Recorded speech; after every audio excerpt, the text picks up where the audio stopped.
Join me today. We're going to ferment some tomatoes. This is a fantastic way to preserve your beautiful harvest, and I'm going to show you step by step exactly how to do it.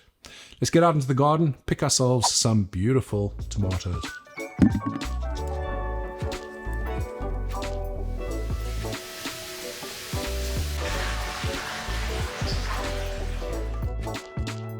There are a few ways to prepare your tomatoes for this process. The one way I would suggest you don't do it is to go and stick it all in a blender. It's probably the easiest way to do it, but the problem is it will ferment very, very quickly, and that's not necessarily what you want here. It'll be way too active. I actually have a previous harvest fermenting over here. I started this in September, and it's bubbling away. You can see that just on cue.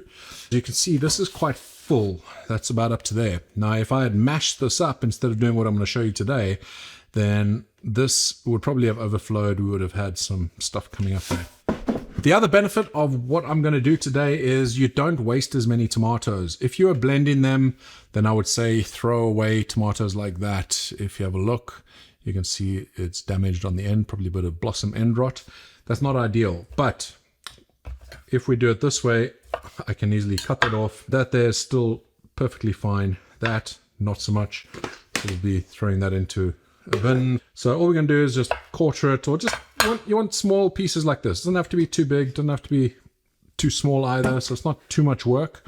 These ones here, this is perfect. You don't even have to take off the end bit. It's up to you. I do, but otherwise, this bigger one, we'll just cut it into chunks. Perfect. So you see a bit more blossom end rot over here. I know that it's not going to be too far in. If you could see some blackness in there that goes beyond what you've just cut off, if it goes too deep, then yeah, I would throw it away. Don't keep hold of that, because you will ruin your fermentation.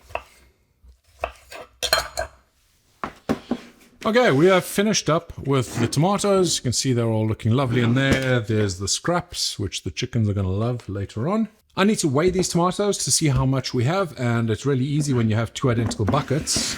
So all you need to do is get one of the buckets on, tear it, so to zero it out, and then we can see how much we have here. So we have just over 5 kilograms, 5.2 kilograms of tomatoes. I just bought a bucket, really cheap. I think this was about £1 or £1.50 for the bucket and lid.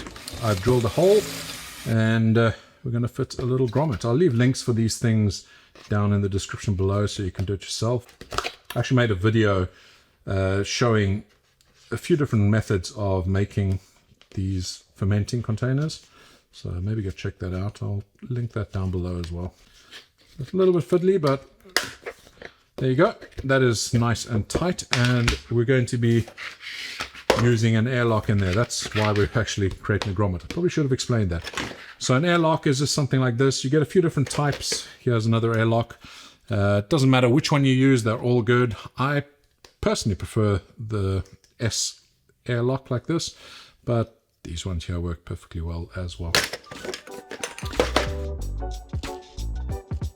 You can use pickling salt, you can use kosher salt, anything that doesn't have any anti-caking agents, you'll be just fine. For this type of fermentation, I'm going to go with a 3% salt mix. That is 156 grams of salt for 5,200 grams of tomatoes. I will leave a link down below to make this easy for you to calculate, but basically, yeah, 3%.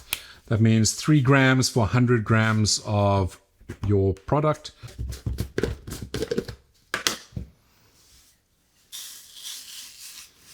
Before you get started, I would take a little bit of the salt out, so you don't want to have the whole lot in here.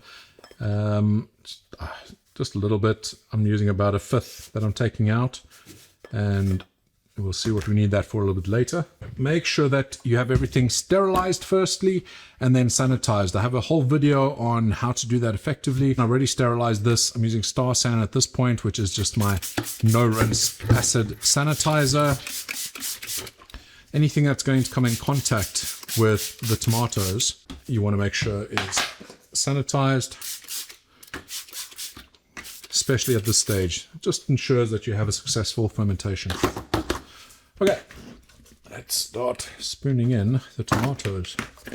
you want to build up a little layer of tomatoes and then sprinkle in some salt. Let's see.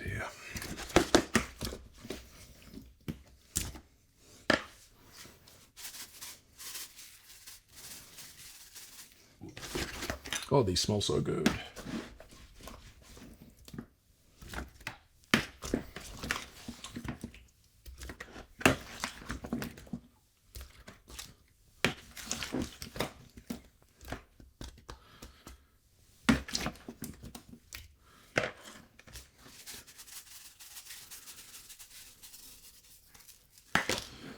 Okay.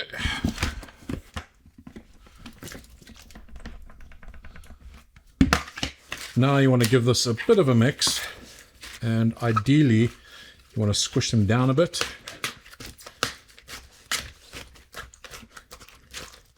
So it'll start producing lots of liquid. In a perfect world, this is probably too much of an air gap over there.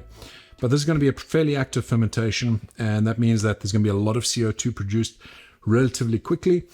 Now what the CO2 does is it creates a layer, and it's going to be heavier than the oxygen that's in here. So when we have this lid on, the CO2 is going to displace the oxygen in here. The oxygen is what causes things like calm yeast, which is like a white layer that sometimes develops on top of fermentations.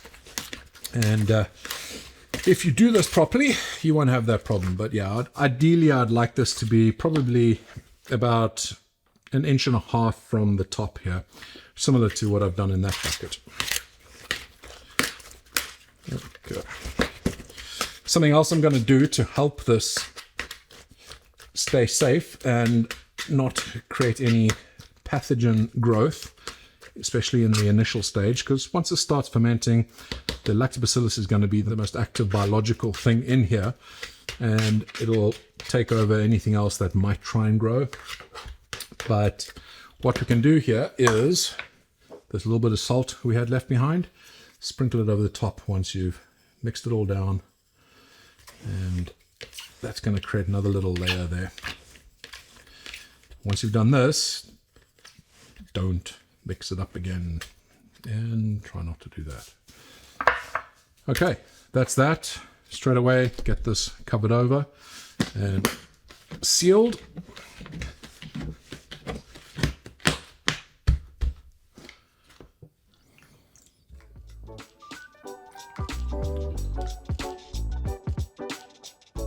All you need to do now is store this at around 20 degrees Celsius or 68 degrees Fahrenheit. That's room temperature in most houses. If your house is a bit warmer than that, try and get it somewhere where it is around that temperature. If you're fermenting at more than 22, 23 degrees Celsius, then you could get some off flavors developing, a bit of a sulfur smell. It's not the end of the world. You'll still have a decent fermentation and it'll be safe at the end. But you'll get far better results if you can maintain around 20 degrees Celsius or 68 degrees Fahrenheit. Even a little bit lower is okay as well, around 19 degrees Celsius. But yeah, that sweet spot's around 20 degrees Celsius. You'll notice bubbles start to form at around about day 2, day 3. You'll see 1 or 2 bubbles. You'll see some positive pressure developing here. So it'll be pushing air through, and you'll see the water on the one side, the outside, the outlet part. You'll see that starting to push down, and you'll see that positive pressure. If you don't see positive pressure in around 3 days, then the likelihood is you haven't sealed your container properly. So just keep an eye on that. But you'll see that positive pressure.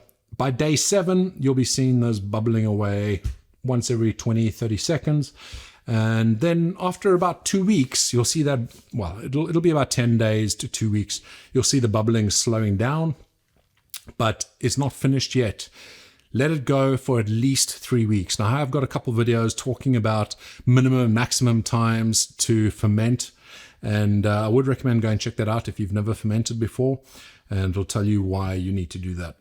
Shelf life on this, and it is shelf life, you don't have to store it in the fridge, at least a year if you've canned it or stored it properly after the fact. If you do want to see a video on how to do that, let me know in the comments down below and I will see what I can do. And yeah, this is perfect for so many different things. If you're going to use it for some lovely Italian dishes, it's spot on. And if you have got some big tomato harvests, it's a great way to preserve them. The way I'm going to be using these and the rest of the harvest that's going to be coming off is for a spicy tomato ketchup that I'll be putting in my store. Hopefully not too long now. I hope you enjoyed this video, and I look forward to seeing you on the next one. Until then, stay spicy.